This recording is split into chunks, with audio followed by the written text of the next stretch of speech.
Have you ever noticed that some of the kindest people you've ever met are also some of the most tired people?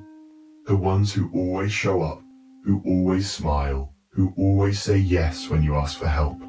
But if you look closely enough, if you really pay attention, you can see the exhaustion in their eyes. You can sense that somewhere behind that kindness is something deeper, something heavier, maybe even something darker. We often imagine kindness as this pure, uncomplicated good. We tell children to be kind. We admire kindness in leaders. We measure our own humanity by how much compassion we can extend. But kindness, like everything else in this complicated world, has a shadow. And when you ignore that shadow, when you pretend it doesn't exist, kindness itself can turn into something destructive.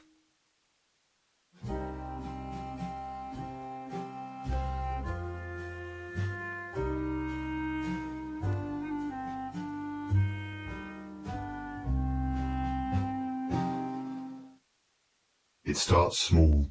A child learns that being kind, being agreeable, earns them love. When they put their own needs aside to make others comfortable, they are rewarded with smiles, praise, maybe even affection they didn't receive otherwise. Over time, this association buries itself deep inside their nervous system. Kindness becomes survival, and the older they get, the harder it becomes to separate who they are from what others expect them to be. They become the reliable one, the good person, the friend who never complains. But here's the truth.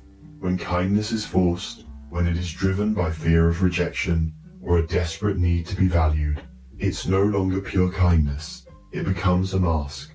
And masks, when worn too long, start to suffocate the person beneath them.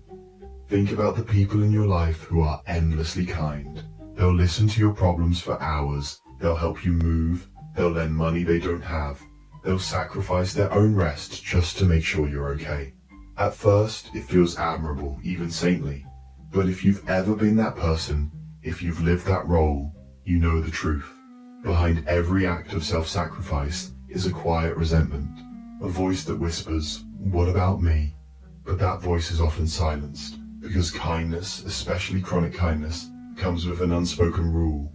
You're not allowed to put yourself first. Psychologists have studied this phenomenon, and it has a name: compassion fatigue. It describes what happens when someone gives so much of their empathy, so much of their care, that they eventually run dry. Healthcare workers experience it, teachers experience it, even parents experience it. But it's not only about professions. Everyday people, those who identify as kind souls, are at risk too. Studies show that people who consistently prioritize others over themselves report higher levels of anxiety, depression, and even physical health problems compared to those who maintain balance. Kindness, when unchecked, becomes self-erasure. And that's the dark side. Kindness without boundaries is not kindness at all. It becomes a subtle form of self-destruction. It's like watering every plant in the garden except your own roots. Eventually, the gardener collapses, and the entire garden withers with them. But here's the more unsettling part. Sometimes kindness itself becomes a weapon. And I don't mean in the obvious way, like someone pretending to be nice to manipulate others. I mean the quieter, more unconscious way. When you are known as the kind one, people start to expect it. They rely on it. They shape their behavior around it. And without even realizing it, your kindness teaches others that your needs are secondary, that your feelings are negotiable. Over time, people stop even asking what you want, because they assume you'll always adjust to them. The kind person ends up training the world to overlook them. This creates a paradox. The kinder you are, the more invisible you become. And invisibility is not peace. It's loneliness dressed up in politeness. Now, none of this means that kindness is bad. Far from it. Genuine kindness is one of the most beautiful forces in the world. But there's a difference between kindness that flows from abundance and kindness that bleeds from emptiness. One heals, the other corrodes. One comes from love, the other from fear. Let's look at some facts. In a study published in the Journal of Personality and Social Psychology, researchers found that people who struggle to say no, often those who identify as kind and agreeable, are significantly more likely to experience burnout. Another study out of the University of Berkeley showed that altruistic behavior increases well-being, but only when it is voluntary and authentic. When kindness is performed out of guilt, obligation, or fear of disappointing others, it has the opposite effect, actually lowering happiness and increasing stress. And yet, so many of us get trapped in this cycle. We don't want to disappoint anyone, so we keep saying yes. We don't want to be perceived as selfish, so we keep giving. We don't want to lose love, so we keep sacrificing. But the cost of this endless kindness is enormous. Slowly, you begin to lose sight of yourself. You don't even know what you want anymore, because your entire identity has been built around serving others. You become a stranger in your own skin. And here's where the monster within comes in. Because when you suppress your needs, when you deny your anger, when you bury your boundaries in the name of kindness, those emotions don't disappear. They collect in the shadows, they ferment, and eventually they come out in ways you can't control. Maybe it's snapping at someone you love for something small. Maybe it's passive-aggressive comments, resentment that leaks out in subtle ways. Or maybe it's even darker, years of repressed feelings exploding all at once, leaving you shocked at the person you've become. We like to imagine that kindness protects us from darkness, but in reality, kindness without honesty creates the perfect breeding ground for it. Because every time you say yes when you mean no, every time you smile when you want to cry, every time you hold back your truth to make someone else comfortable, you are not being kind. You are abandoning yourself, and abandonment always has consequences. Now let's be real. Why do we do this? Why do kind people struggle so much with boundaries? The answer lies in our culture. From a young age, many of us are conditioned to believe that kindness equals worthiness, that being agreeable is safer than being authentic, that love is earned by what we give, not by who we are. Children who grow up in environments where love is conditional, where affection depends on performance, obedience, or self-sacrifice, often carry this belief into adulthood. They become adults who confuse people-pleasing with kindness. But true kindness does not erase the self. True kindness includes the self. If your kindness is costing you your mental health, your joy, your energy, then it's not kindness anymore. It's self-neglect dressed as virtue. And this is where the education comes in. Neuroscience tells us that the brain has something called the mirror neuron system. It's what allows us to feel empathy. When you see someone in pain, your brain lights up as if you are in pain too. That's why kindness feels so natural to us as humans. We are wired to connect. But here's the catch. Mirror neurons don't distinguish between healthy empathy and destructive empathy. If you constantly expose yourself to others' suffering without any boundaries, your brain essentially floods itself with stress signals.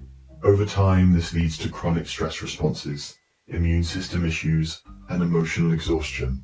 In other words, your brain is not built for endless boundaryless kindness. It's built for balanced connection. So, the dark side of kindness is not that kindness itself is bad.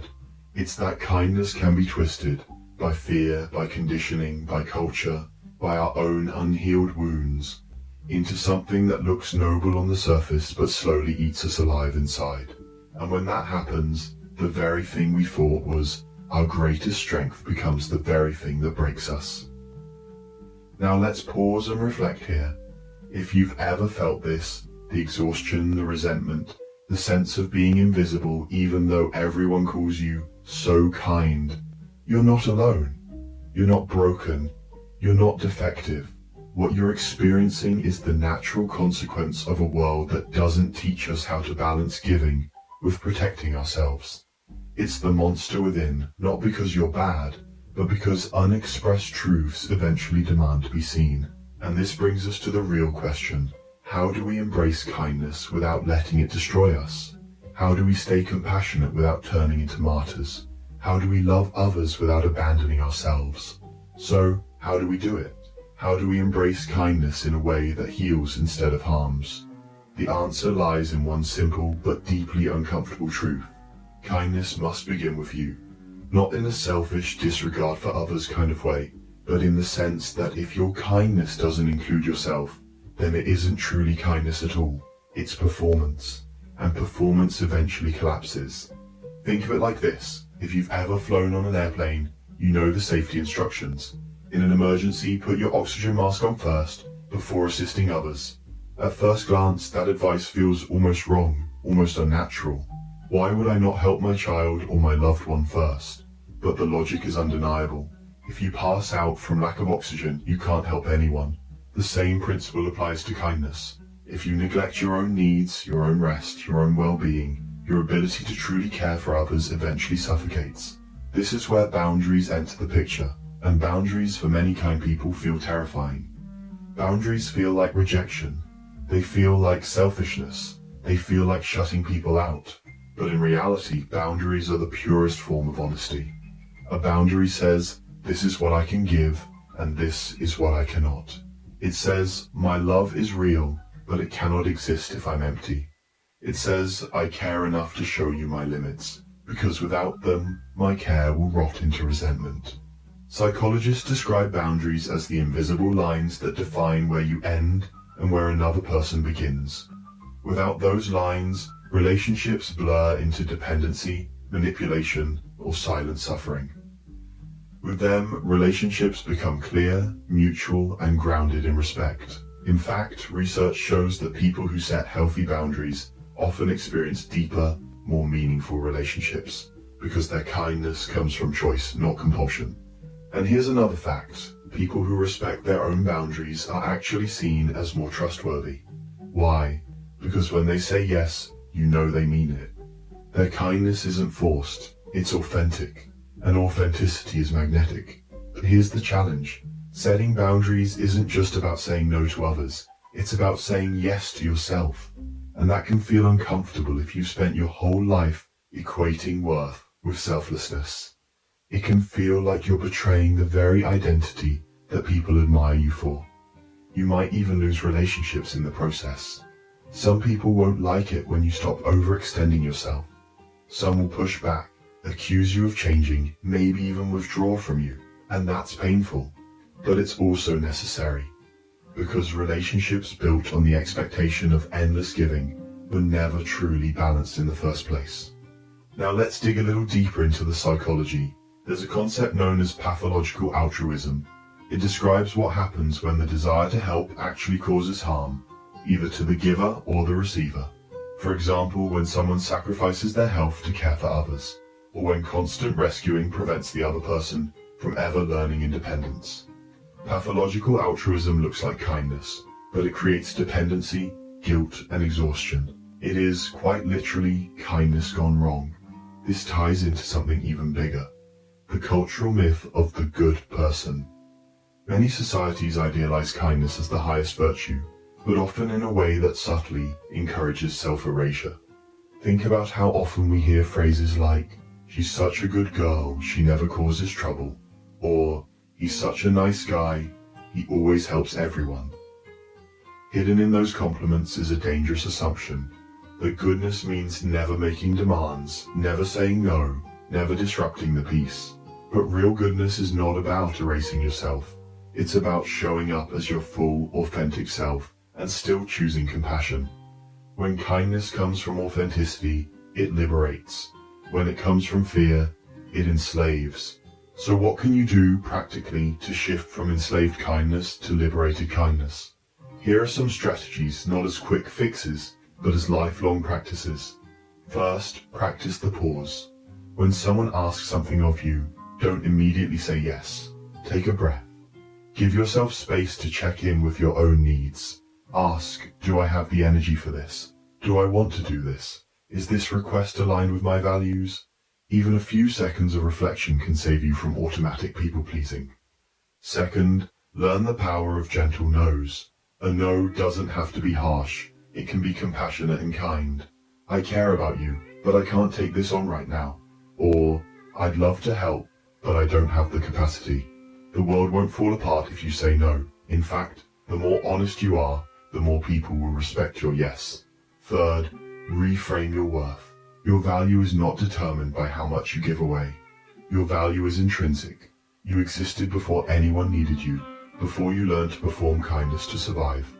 You are worthy of love, even when you say no, even when you rest, even when you take nothing on your shoulders. Fourth, tend to your own garden. Fill yourself with the things that nourish you, friendships that feed your soul, creative pursuits, moments of stillness.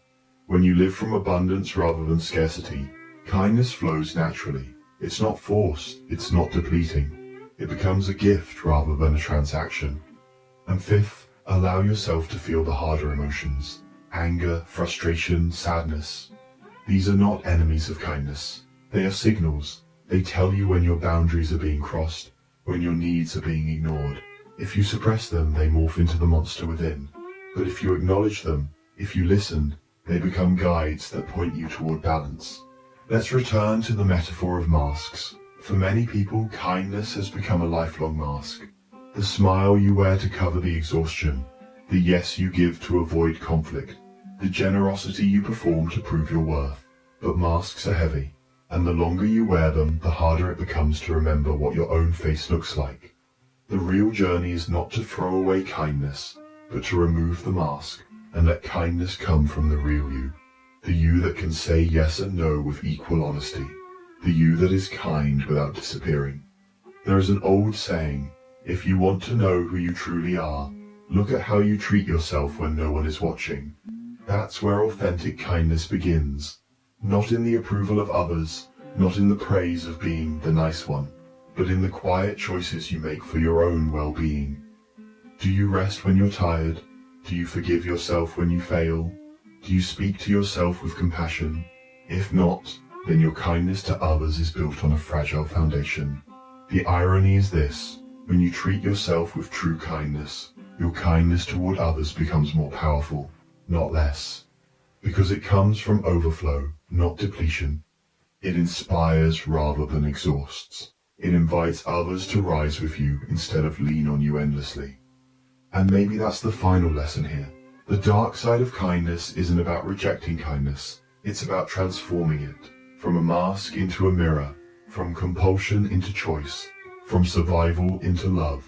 So the next time someone tells you that you're so kind, pause for a moment.